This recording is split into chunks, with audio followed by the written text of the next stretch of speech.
Madame Dolly Chilombo Kamba est donc la présidente de la fondation qui porte son nom. C'est une femme qui se dit être au service des autres et qui nous reçoit chez elle. Parole des femmes est donc en déplacement. Bienvenue madame à cette émission Parole des femmes. Merci beaucoup. Comment allez-vous? Ça va très bien, merci. Ça va faire 2 ans depuis la dernière fois? Depuis la dernière fois, 2 ans. 2 ans. Et depuis quelle nouvelle? De très bonnes nouvelles, parce que nous sommes là, par la grâce de Dieu, et nous continuons à évoluer, grâce au Seigneur, à faire ce qui nous aime, ce que nous aimons, et ce qui nous passionne. Voilà, exactement. Gloire à C'est Dieu. très bien.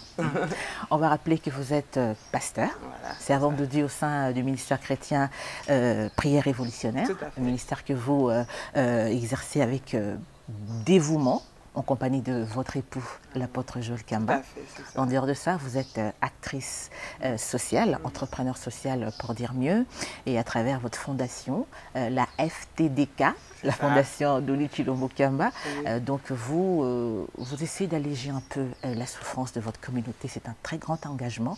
Mais dites-nous, à quand remonte exactement cette décision, celle de, enfin, on ne va pas dire mettre de côté, de faire plus, c'est-à-dire d'être au service de votre communauté?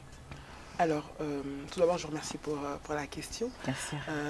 Concernant cet engagement, c'est quelque chose, moi je pense qu'on est toujours, ça commence toujours par un appel, par une conviction profonde de se lancer, on va dire, dans ce qu'on appelle l'humanitaire aujourd'hui de manière très simple. Mais concrètement, passer en action, ça a commencé depuis, on va dire, 2018, où j'ai commencé à poser des actions de manière individuelle, depuis 2018, j'ai commencé, et après, au fur et à mesure, on structure tout ça, et puis ça prend forme et ça devient concret. C'est un petit peu ça. Vous parlez d'appel, certes, mais est-ce qu'il y a des personnes qui vous ont motivé? Est-ce qu'autour de vous, ou à la télévision, que ce soit au Congo ou ailleurs, puisque vous voyagez beaucoup, on va le dire, pour prêcher la parole du Seigneur, c'est d'ailleurs votre premier métier, s'il faut insister là-dessus. Est-ce qu'il y a eu des personnes qui vous ont motivé? Est-ce que vous avez eu un modèle à l'époque et vous avez voulu le faire comme cette personne-là, ou c'est seulement les réalités de votre communauté qui vous ont motivé? Alors, ce sont les réalités qui m'ont motivé. Certes, il y a beaucoup de modèles, hein, et pour ne pas citer de nom, il y a énormément de femmes et d'hommes qui sont très très engagés. Et c'est vrai qu'en voyant ce que ces personnes faisaient, ça m'avait particulièrement touchée. Et je m'étais dit, pourquoi pas moi à mon tour, vu que c'est un domaine qui me tient à cœur, pourquoi pas emboîter les pas comme on dit et faire comme ces personnes-là avec le peu que je peux apporter. Donc c'est quelque chose qui m'a toujours touchée vraiment personnellement, et j'ai décidé par la grâce de Dieu aussi, avec le peu que j'avais, de continuer à poursuivre dans cette lancée-là. Donc c'est un petit peu ça. J'ai pas vraiment de nom, même s'il y en a beaucoup, mais c'est quelque chose que j'ai ressenti au plus profondément, et c'est plutôt pour venir en aide à ma communauté, au vu des réalités sociales que je vois de part et d'autre. Voilà, c'est un petit peu ça. Était-il facile au début? Quelles difficultés, quel genre de difficultés que vous avez pu rencontrer, les plus régulières qui peut-être continuent à persister jusqu'à ce jour? Alors, les difficultés que nous rencontrons, c'est tout d'abord de faire comprendre aux personnes que nous venons rencontrer que c'est simplement par compassion, on va dire. Ça, c'est une réalité. Lorsqu'on va pas dans tous les milieux. Hein, on va dire compassion, pas obligation. Pas obligation, voilà, c'est par compassion. C'est par compassion que nous le faisons. Et voilà, des fois, certaines personnes ne le comprennent pas, on va dire, sous cet angle-là. Cela devient des fois comme une sorte d'obligation. Voilà. Même si nous-mêmes, c'est une obligation qu'on s'est donnée, mais qu'on ne dit pas forcément aux autres. Et ce n'est pas toujours compris dans ce sens-là. Ça fait partie des difficultés. Et puis voilà, nous sommes au Congo. Et travailler dans certains milieux, dans certains environnements, ça peut ne pas être facile au niveau de la logistique, au niveau de la mise en place d'actions. Voilà, on a beau avoir beaucoup d'ambition, des fois et bien souvent face aux réalités, on est soit freiné, soit c'est compliqué de les mettre en place. Au vu de beaucoup de réalités, on va dire logistiques, de mentalité aussi. Voilà, c'est un petit peu ça les réalités que nous rencontrons. On a envie de faire des choses, mais souvent on ne peut pas au vu de tous ces paramètres-là qui peuvent intervenir des fois. Il y a tellement de souffrance dans la communauté. Et êtes-vous un tout petit peu, enfin on ne va pas dire déçu, mais est-ce que cela devient-il lassant lorsque vous vous rendez compte que je veux donner la main, mais on veut prendre le bras et finalement tout le corps? Ça vous déçoit un tout petit peu? Déception, oui, parce que voilà, de toutes les façons, lorsqu'on pose des actions sociales, c'est pour ça que, enfin, moi, nous, pour ma part, les actions que nous posons sont souvent accompagnées de sensibilisation. Exactement. Voilà, parce que si nous posons des actions sans sensibilisation, ça va conduire à ce genre d'acte, c'est-à-dire qu'on donne la main, la personne doit prendre le bras.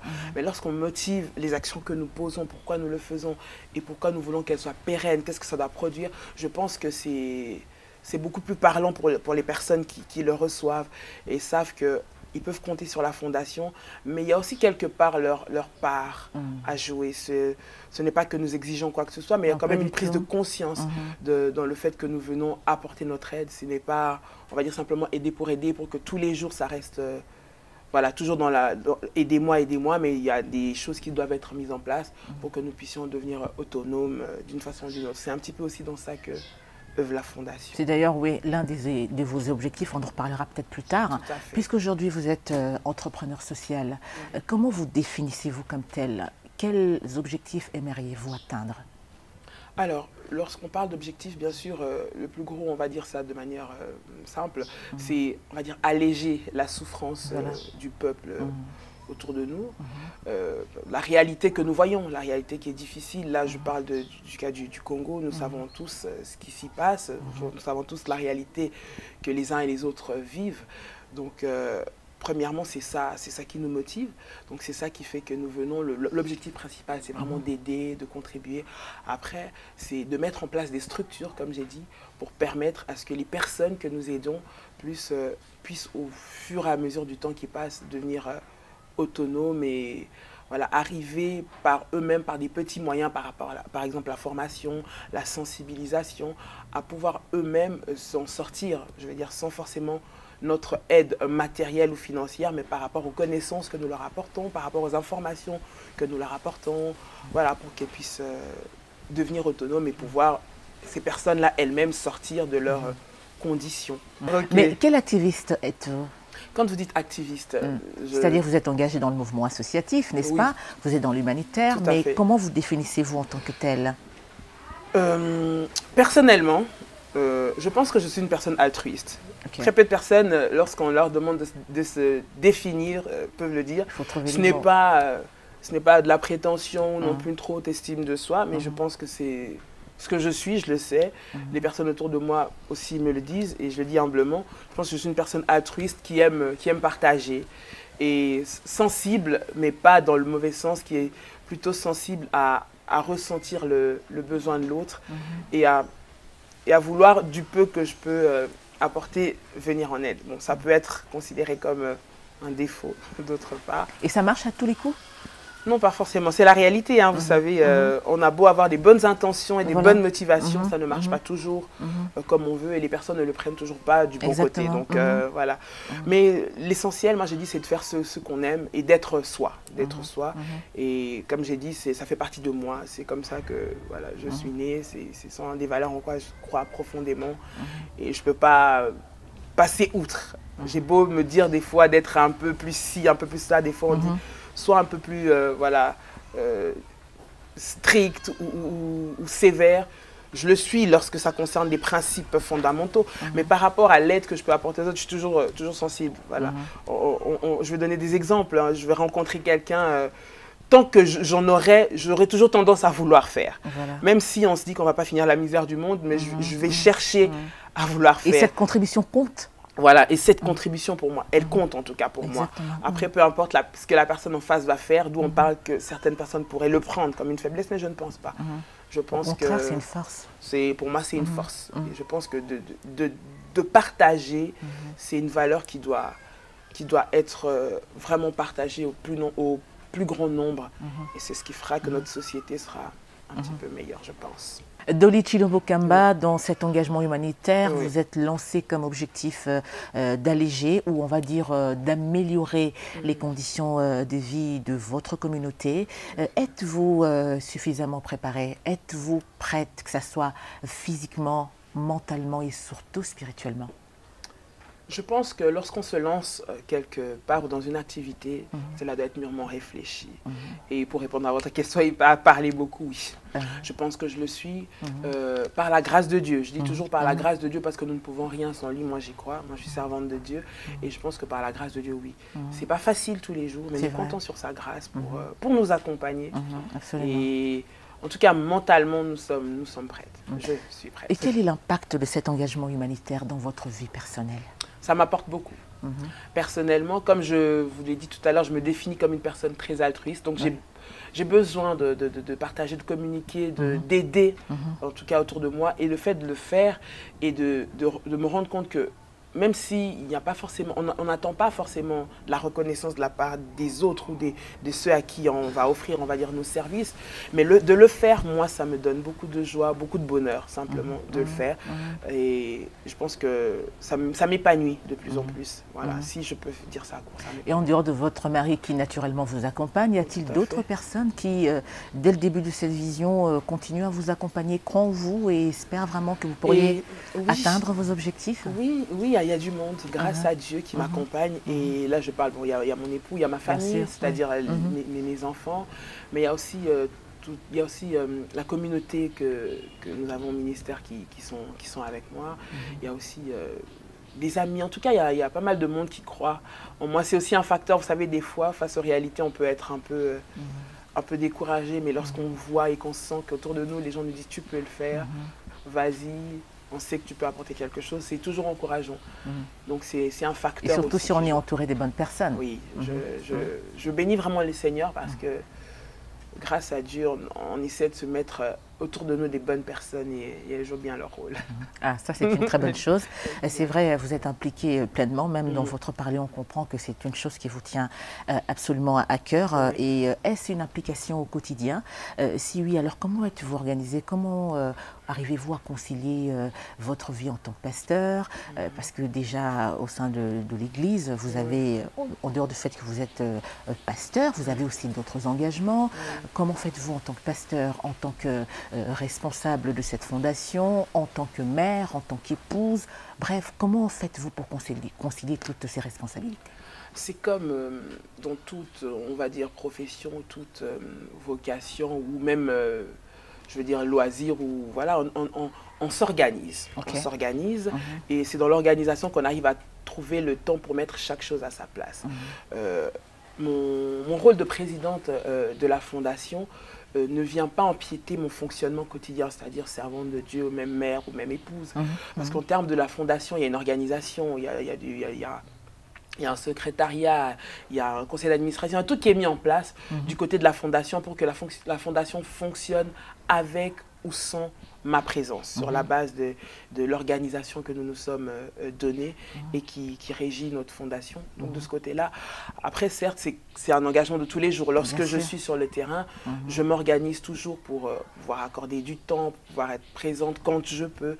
Mais même si je ne suis pas là, ça continue de fonctionner. Comme j'ai dit, avec ou sans moi, les choses vont. Parce que c'est devenu, au début c'était une vocation personnelle que j'ai partagée avec les gens autour de moi. Et ceux-là qui l'ont bien adopté continuent de suivre et travaillent de la même façon. Donc ça va. Et puis après, on s'organise au niveau de la famille, au niveau du ministère. Chaque chose à sa place, par la grâce de Dieu, toujours. C'est aussi être un très bon leader lorsqu'on communique sa vision à la communauté. Je pense que, exactement, c'est tout à fait ça. Le but n'est pas de la garder pour nous, mais de pouvoir la partager. Et par la grâce du Seigneur, c'est ce que nous faisons.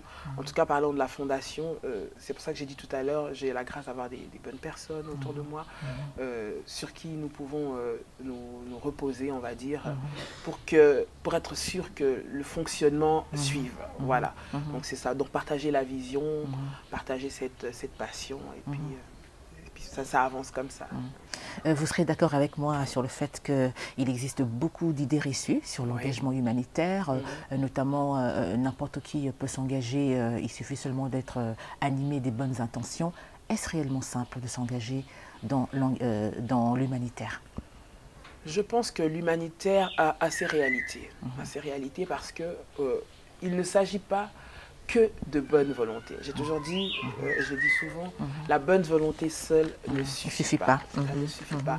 Il faut être préparé psychologiquement, il faut être préparé financièrement, il faut être préparé spirituellement.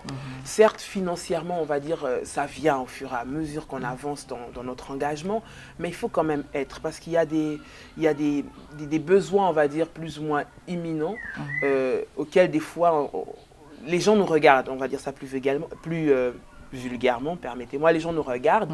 Donc, le fait que les gens nous regardent, ils s'attendent à ce qu'on fasse quelque chose pour eux. Des fois, pas forcément la fondation, mais par exemple, ma personne. C'est-à-dire que je vais aller à un endroit où on va voir mon visage, on va me reconnaître, par exemple. Et pour eux, ça ne va pas être la fondation, le temps de leur dire allez à la fondation, allez faire votre demande, allez poser votre requête, etc. Ils ont besoin d'une aide ponctuelle ou immédiate. Donc, de ce fait-là, il faut être, entre guillemets, un peu préparé. Et aussi être préparé du fait que si on ne peut pas forcément faire ce à quoi les gens s'attendent, il y a un jugement d'où je dis il faut être préparé psychologiquement, il faut être fort, se dire que ce n'est pas parce que je n'arrive pas à poser une action que tout mon engagement est mis en cause. Toutes ces choses-là sont réellement... ça joue, parce que des fois on peut se remettre en question du fait d'être buté à certaines difficultés. Est-ce que ça vaut la peine que je continue? Mais je pense que l'engagement en vaut la peine. Il faut être préparé, il faut se préparer, il faut s'entourer des bonnes personnes, il faut prendre le temps de prier beaucoup, parce qu'on est dans un monde où il y a beaucoup de combats. Moi, je suis pasteur, donc je reviens toujours dessus. Il y a beaucoup de combats au niveau spirituel. Donc, il faut être prêt. Il faut être prêt, il faut avoir les épaules pour supporter, être prêt aussi à entendre, être prêt à critiquer.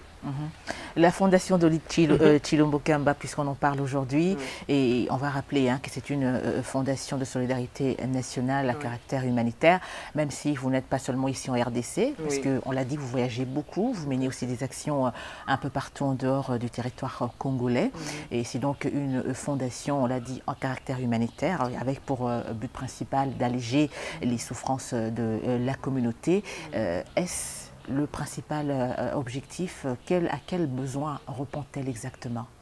Alors, la fondation vient en aide, comme nous avons dit, tout d'abord aux personnes démunies par la mise en place de différentes actions sociales. Beaucoup les orphelins, voilà, par le fait de leur prendre en charge, de leur apporter nourriture, vêtements. On parle du cas du Congo, et aussi de scolariser ceux que nous pouvons scolariser. Ce sont là nos objectifs, nous avons pu en réaliser certains. Il y a également la prise en charge de toutes les femmes veuves, les jeunes filles mères qui n'ont pas d'activité professionnelle ou qui ne savent pas comment s'en sortir, par le biais des formations, de l'aide peut-être à l'entrepreneuriat pour qu'elles puissent se développer dans leurs activités. La formation aussi, il y a beaucoup qui ne savent rien faire, on va dire des jeunes filles qui n'ont pas été formées, qui se trouvent comme ça par la force des choses, à assumer des enfants ou assumer une famille sans revenus, sans aucune activité, sans savoir rien faire. À celles-là, nous offrons peut-être des petites formations d'appoint, histoire d'apprendre un métier, une formation qui leur permettra de générer des revenus et de pouvoir voilà, survivre. Et aussi, nous sommes vraiment, du fait de ma profession, je suis corps médical, comme je l'ai tantôt dit, venir en aide aussi à un petit peu prendre en charge beaucoup les situations, tout ce qui est la situation de la femme et de l'enfant, par rapport aux soins médicaux. J'ai remarqué qu'au Congo, il y a cette réalité-là. Les gens sont des fois très inconscients de l'importance de prendre soin de sa santé. Il y a aussi les réalités qui font que la santé a un coût fort ici au Congo, et beaucoup de personnes ne peuvent pas se procurer cela. Mais je trouve que ça ne devrait pas exister. Ça n'a pas son sens qu'on puisse choisir entre se soigner ou manger. Ça n'a pas son sens qu'on puisse choisir entre aller à l'école ou se soigner. Toutes ces choses-là n'ont pas de sens. Donc je pense que ça fait un tout, et la fondation essaye d'agir de manière comme ça, différents domaines. J'ai parlé de la santé, ça peut être la scolarité, ça peut être l'alimentation, parce que ce sont des réalités qu'on vit au Congo en fait. Donc c'est un petit peu dans tous ces domaines-là. J'ai une question qui vient, qui vient d'arriver tout de suite avant de revenir sur la Fondation. C'est vrai, avec l'expérience que vous avez, corps médical, infirmière, avec l'expérience extérieure, si on vous posait la question de savoir quelles propositions pouvez-vous donner pour justement permettre à ce qu'il y ait une prise en charge sanitaire, surtout pour la population démunie? Je pense que ça, ce sont des histoires excusez-moi, ce sont des domaines peut-être que les autorités pourraient jeter un coup d'œil. Je ne sais pas, le gouvernement pourrait peut-être jeter un coup d'œil à ça parce que une mutualisation, on va dire, des soins de santé, je pense que dans un pays comme le nôtre, ce ne serait pas de refus. Je vais parler comme ça. Ce serait vraiment le bienvenu parce que nous savons que beaucoup de ces personnes, ce qui les retient ou ce qui les empêche d'avoir accès aux soins, c'est le coût. Donc les personnes démunies, moi c'est les personnes que je rencontre, doivent faire des choix entre si elles doivent se nourrir ou si elles doivent se soigner. Donc la plupart font de l'automédication pour se soigner. Voilà. Et nous savons les risques. Voilà. Les risques de l'automédication, c'est souvent surdosé ou sous-dosé. On ne connaît pas l'impact que ça peut créer, ça peut développer d'autres maladies. Et aujourd'hui, beaucoup de personnes décèdent. On va dire, clairement au Congo, c'était une malaria. Au fait, non. Peut-être que ses reins avaient déjà été touchés. Peut-être que c'était un problème au niveau des poumons. Mais les personnes, vu qu'elles ne se font jamais soigner, elles ne font jamais de diagnostic médical parce qu'elles n'ont pas les moyens. Donc elles ont vécu avec ça et puis il a suffi d'un petit virus pour venir compliquer toutes ces choses et les personnes meurent. Voilà, c'est un petit peu ça. C'est aussi par rapport, en parlant même des accouchements, beaucoup de femmes, au jour d'aujourd'hui, ça c'est quelque chose, permettez-moi de dire, qui me tient vraiment, vraiment à cœur. Beaucoup de femmes aujourd'hui décèdent des suites d'accouchement. C'est quelque chose qui est, pour moi, inadmissible. Je ne conçois pas qu'en plein 21e siècle, en 2023, dans un pays comme la RDC, des femmes décèdent en allant donner la vie. C'est quelque chose qui, pour moi, m'est insupportable. Je pense que lorsque une femme porte la vie, c'est quelque chose de louable. Donc, dans ce genre de cas, quelque chose devrait être mis en place pour pouvoir aider ces femmes à le faire dans de bonnes conditions. Je pense qu'on est dans un pays qui est organisé quand même et c'est quelque chose auquel on devrait vraiment apporter un regard très, très, très insistant. Il y a des gens qui le font, des personnes peut-être comme ma fondation, il y en a beaucoup qui le font, heureusement. Je dirais encore heureusement que ces genre de personnes existent parce que c'est important vraiment de pouvoir prendre en charge ces personnes. Très récemment, il y a une amie que je connaissais qui est décédée de ça. J'en ai les larmes aux yeux, ça me fait terriblement mal parce que quand on regarde les raisons ou les causes qui ont pesé, il y a eu succession de négligence et de mauvaise prise en charge. Et là, d'ailleurs, le corps médical est pointé du doigt. Souvent, c'est par erreur médicale que ça arrive. Il y a des erreurs, c'était suite à une erreur médicale. Mais ça aussi, c'est suite aux structures qui existent. Il y a beaucoup de structures. Exactement. Vous voyez, quand l'État ne prend pas suffisamment les choses en main. Alors, il y a des personnes qui le font, croyant bien faire, avec beaucoup de bonne volonté, mais nous savons tous que derrière ça, il y a beaucoup d'incompétence, il y a beaucoup de personnes qui ne connaissent pas leur métier. Pourtant, il y a des professionnels qui savent et qui connaissent leur métier, mais qui se retrouvent à ne pas pouvoir exercer. Alors, les personnes qui le font, peut-être avec bon cœur au début, voilà, se retrouvent après face à des cas qu'ils ne peuvent pas prendre en charge, des populations qu'ils reçoivent, qu'ils ne peuvent pas soigner, qui décèdent suite de tout ça, des complications, tout ça. Donc voilà, c'est des choses que l'État devrait prendre en charge. Alors nous, de notre part, en tant que fondation, nous apportons notre aide avec ce que nous pouvons pour aider aux soins, pour contribuer à ce que les gens payent des soins convenables, on va dire, pour pouvoir se faire soigner. C'est un petit peu ça. Et comment est organisée la fondation ? Par rapport à ça, donc voilà, comme c'est une fondation qui est en train d'être mise en place. Hein, donc lorsque les gens viennent avec leur cas, par exemple, bah, nous les étudions, bien sûr. Et après, il y a une décision qui est prise. Nous ne pouvons pas prendre tout le monde, comme j'avais dit. C'est une fondation avec les faibles moyens que nous avons. Des critères. Non, je veux dire peut-être par rapport aux urgences qui se présentent. C'est les seuls critères que nous allons tenir. C'est par rapport à l'urgence, de l'urgence vitale, souvent. Voilà, c'est ce qui va nous conduire peut-être d'aller dans un côté plutôt que de l'autre. Voilà, les urgences se posent à différents différents niveaux, mais c'est principalement l'urgence.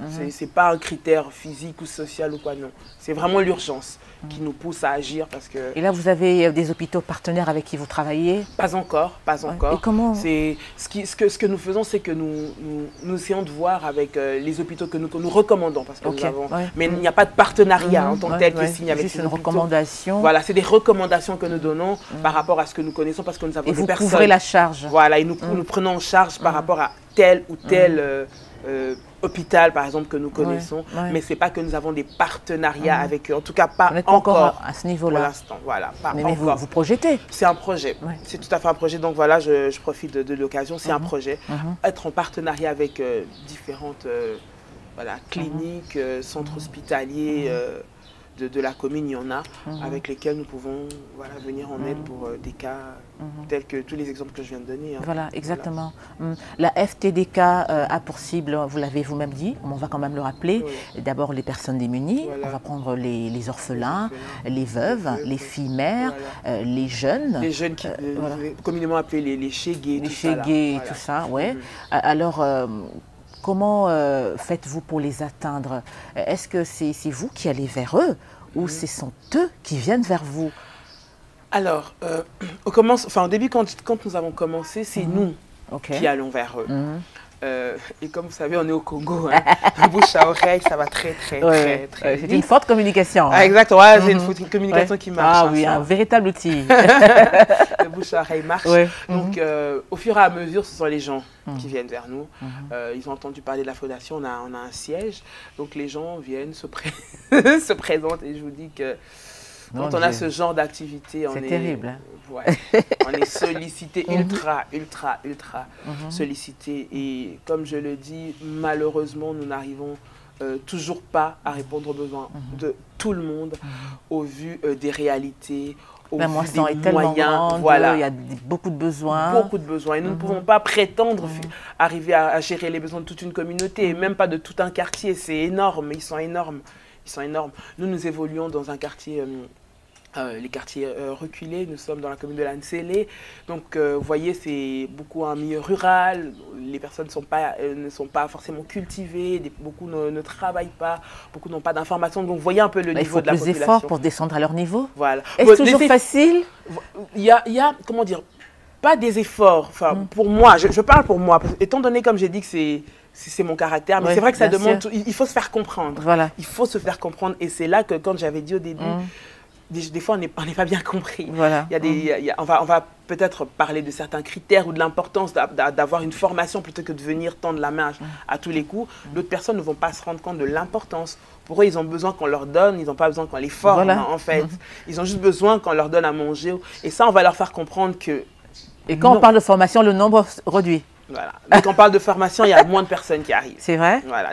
Oui, il y a moins de personnes qui arrivent parce que, du coup, je parle en lingala, et là, non, on ne dit pas kotanga, c'est apprendre quelque chose, apprendre un métier. On ne retourne pas à l'université, ce n'est pas une faculté, c'est juste apprendre un métier, se professionnaliser. Mais je pense que du fait de peut-être il y a beaucoup de fondations qui ont travaillé, les gens commencent de plus en plus à comprendre que c'est important de se former. Et pour pouvoir obtenir de l'aide, la condition, c'est d'accepter aussi de faire quelque chose. Et il y a de plus en plus de personnes qui comprennent ça. Mais pour vous dire, maintenant, les gens viennent de plus en plus vers nous. Puis après, on regarde par rapport à certains critères pour que ça puisse être quelque chose de sérieux aussi. Donc, il y a des gens qui analysent les cas et de crédible. Voilà, on ne va pas prendre... tout le monde et laisser les vrais cas sociaux à l'extérieur et nous occuper de ceux qui ont juste besoin de se nourrir ou d'avoir un petit peu d'argent, pour parler comme ça. C'est un petit peu ça. Alors madame, c'est vrai que toutes ces femmes viennent beaucoup plus pour lutter contre la faim, parce que c'est une réalité. Et au Congo, on mange tous les jours, c'est-à-dire qu'on se bat pour manger. Et le Congolais vit au moins $1 par jour, ce qui est tout à fait catastrophique.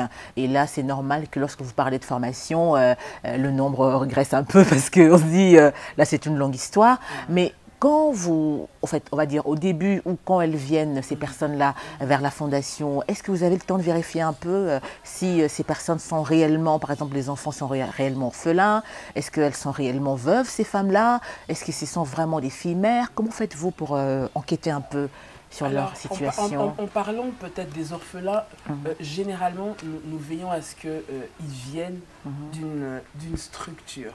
Okay. C'est souvent des structures on travaille beaucoup avec les structures qu'il y a dans la commune.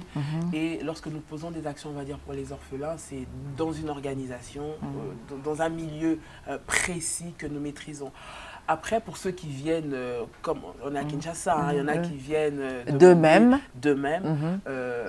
Quand il s'agit de nourriture, parce que c'est voilà, le besoin, la plupart viennent, si on en a, bien sûr, on va partager, par humanité, on ne va pas laisser quelqu'un qui nous dit de mourir de faim, mourir de faim. Mais lorsqu'il s'agit de poser des actions, on va dire plus conséquentes, on essaie de se renseigner quand même pour savoir d'où vient cet enfant ou cette jeune fille, s'il y a des personnes autour d'elle. On essaie quand même de pousser un petit peu loin notre enquête, je vais appeler ça comme ça. Votre curiosité. Voilà.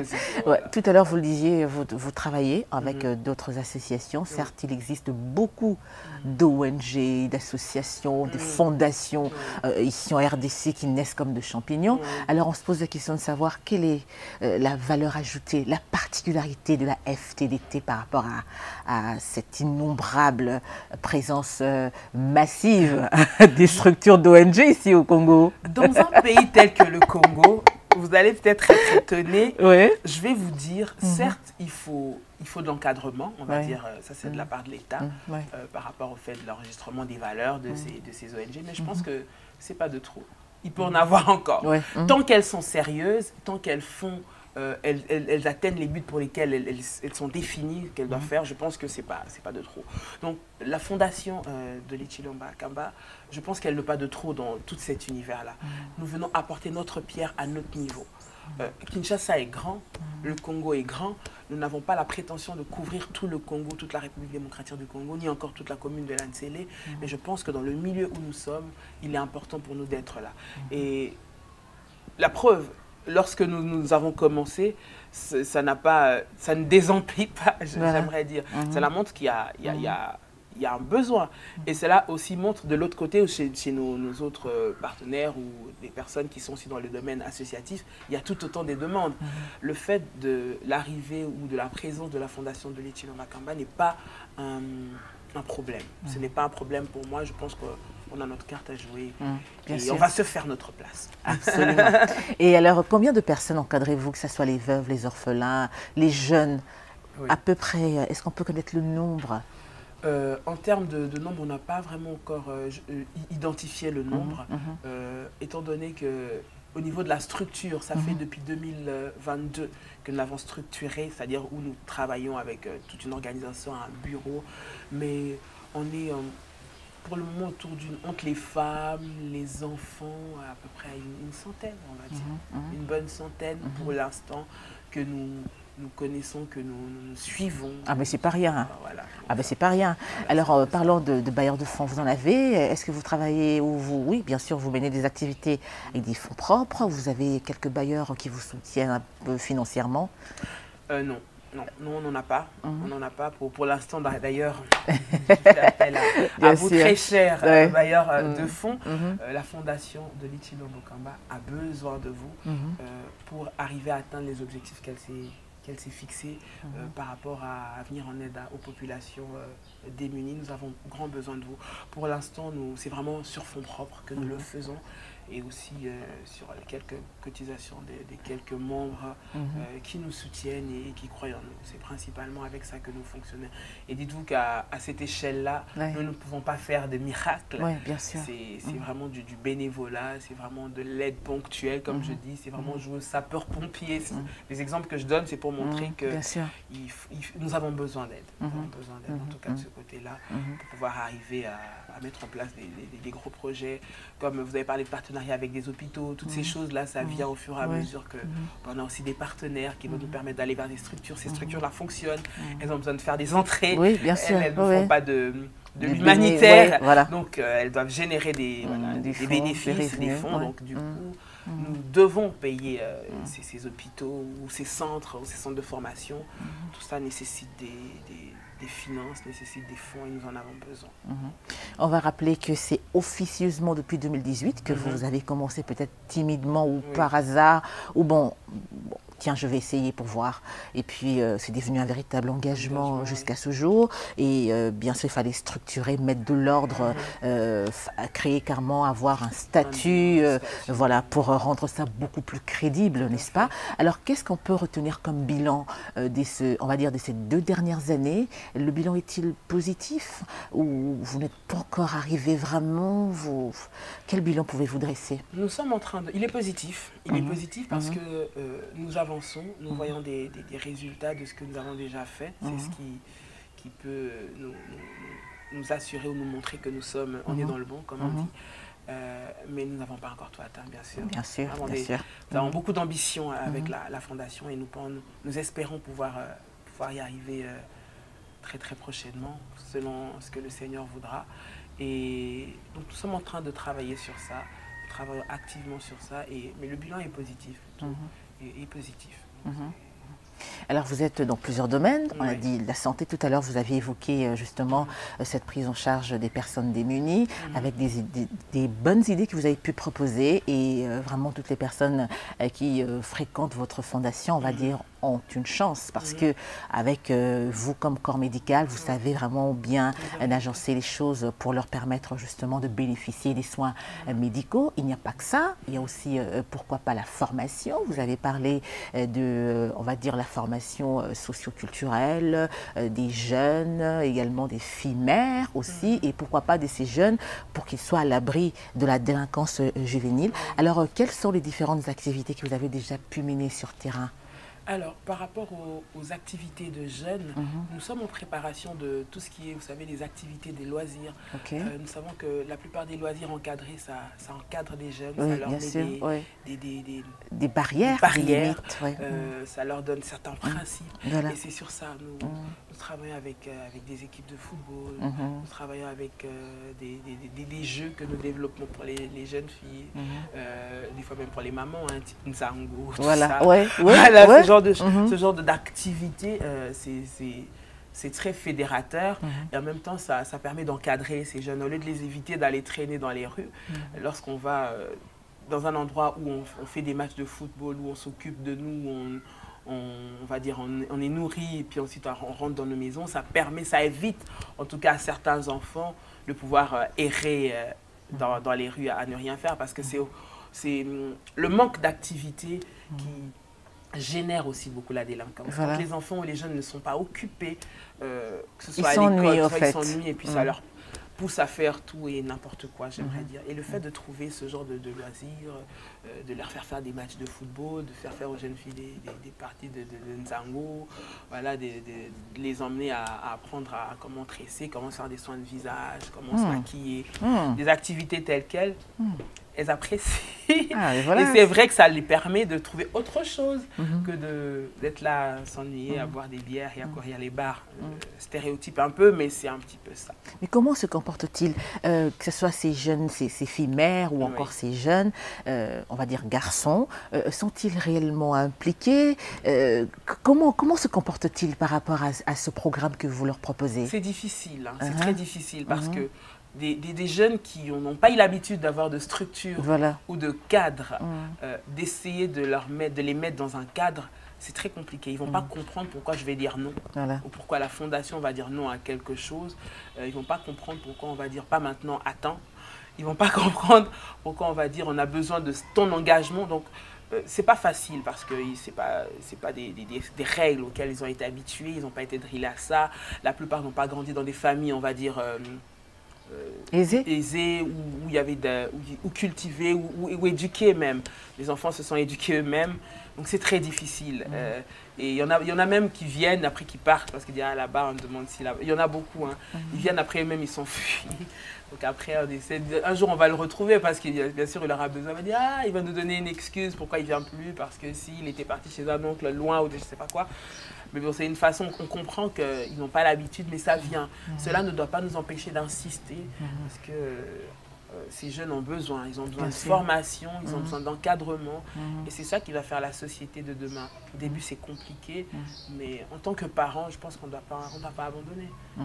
Moi, je considère que ce sont des enfants et un enfant, on l'éduque. Y a-t-il certains qui se sont démarqués par rapport à leur parcours? Vous les avez pris et peut-être qu'ils n'avaient aucune formation et aujourd'hui, vous êtes fiers de ce qu'ils sont devenus, même s'ils sont encore jeunes, mais vous voyez qu'ils s'appliquent. Et... Je vois. C'est pas par rapport... là, je parlerai pour des jeunes un peu plus âgés. Voilà. C'est pas forcément des enfants parce que je n'ai pas assez de recul pour pouvoir faire cette observation, mais plutôt des jeunes adultes, on va dire, qu'on a trouvé qui ne savaient rien faire ou qui étaient, on va dire, homme ou garçon à un peu tout faire. Et aujourd'hui, qui évolue, qui s'est formé, qui est devenu lui aussi, entre guillemets, responsable d'autres jeunes, mais c'est qui très bien passent ça. par lui, qui le prennent comme référence, qui sait s'exprimer au début, qui n'avait pas confiance en lui, mais qu'aujourd'hui on peut mettre en ville, on peut envoyer dans un bureau administratif, faire une démarche, et nous revenir avec un résultat, c'est extraordinaire. Moi je dis ça parce que y a en particulier une personne qui me vient en tête, c'est parce que je ne peux pas dire de nom, mais quand je vois ce jeune homme, je me dis waouh. Tout ça, c'est parti de là jusqu'à là. Mais je pense aussi que c'est de la prédisposition du cœur de la personne ou de la motivation de la personne. En parlant de ce jeune homme, il avait envie de s'en sortir. Et donc, quand on lui a tendu la main, il s'est fort accroché. Et ça produit des résultats. Mais ce n'est pas pour autant que ceux qui ne veulent pas, qu'on doit abandonner. C'est difficile. Hein. Je suis en train de dire on est réaliste. C'est difficile. Bien sûr, on ne fait pas de miracle, mais on ne doit pas abandonner. On essaie de les pousser, des fois, on utilise la contrainte, on dit si tu ne fais pas ça, tu n'as pas ça, histoire de... C'est pas de la manipulation un peu? Non, c'est pas de la manipulation, c'est de la contrainte. Parce que nous, notre but, c'est de les permettre de s'épanouir. Nous savons que le moyen pour eux, c'est de passer par la formation. Après, ils nous disent toujours merci, mais comment dire, les habitudes qu'ils ont eues avant ne les permettent pas de... bannis. Voilà, donc on doit changer les habitudes. Et si c'est un moyen pour nous de manipuler un peu.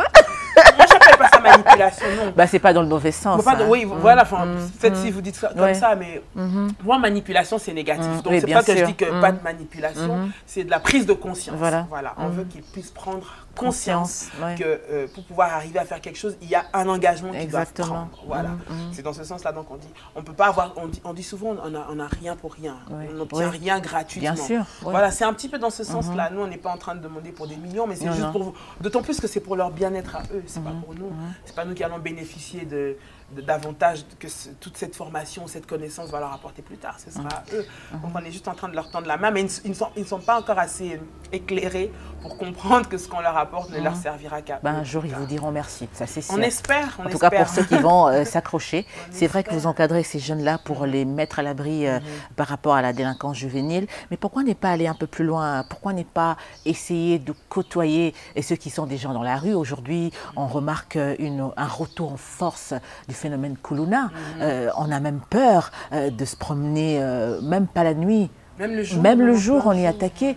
Pourquoi la Fondation n'irait pas un peu plus loin, c'est-à-dire essayer de conquérir, on va dire, ces bandes de jeunes qui sont dangereux pour essayer un peu de les former? Oui, ça c'est, vous savez, c'est un travail, c'est tout un travail au niveau social, au niveau psychologique, et ça nécessite qu'on puisse avoir aussi des compétences pour pouvoir savoir comment les aborder. Vous savez, c'est pas toujours facile d'aller vers ce genre de milieu, en particulier les jeunes qu'on appelle communément Kuluna, ou même les enfants de la rue. Hein. Donc il faut avoir, je pense, des professionnels qui nous accompagnent. Et bon, nous espérons qu'il y en ait plusieurs qui intègrent la Fondation. Ça va nous permettre d'avoir des connaissances, d'avoir les compétences pour pouvoir aller beaucoup plus loin. Mais c'est des objectifs. Hein. Ce sont des projets qu'on a. On a énormément de projets. On les structure. Au fur et à mesure, on essaie d'en atteindre un par un pour pouvoir faire le travail qu'on est appelé à faire. C'est un travail d'ensemble. Ce n'est pas un travail que d'un seul corps de métier. On a besoin de beaucoup de professionnels au sein de la Fondation pour atteindre différents domaines. Moi, du fait, en étant pasteur, je sais comment encadrer spirituellement, je sais comment conseiller, je sais comment prier pour les gens, je sais comment venir en aide à l'âme, on va dire, parce qu'on sait qu'il y a beaucoup de réalités spirituelles. Et en tant que corps médical, ensemble, je peux donner quelques petits gestes, soins techniques, parce que je sais les faire, mais tout ce qui est social, bon, ça se lie un peu, j'apprends sur le tas, je peux le faire, étant donné que le métier de pasteur va nous pousser à connaître un peu cette réalité. Mais je pense qu'il y a des professionnels aussi, chacun a son domaine de compétences, et chacun est appelé à faire son métier. Nous en avons besoin, et s'ils viennent auprès de la Fondation, je pense que c'est aussi un appel, hein, ça va nous permettre de mettre en place beaucoup de bonnes choses pour pouvoir avancer.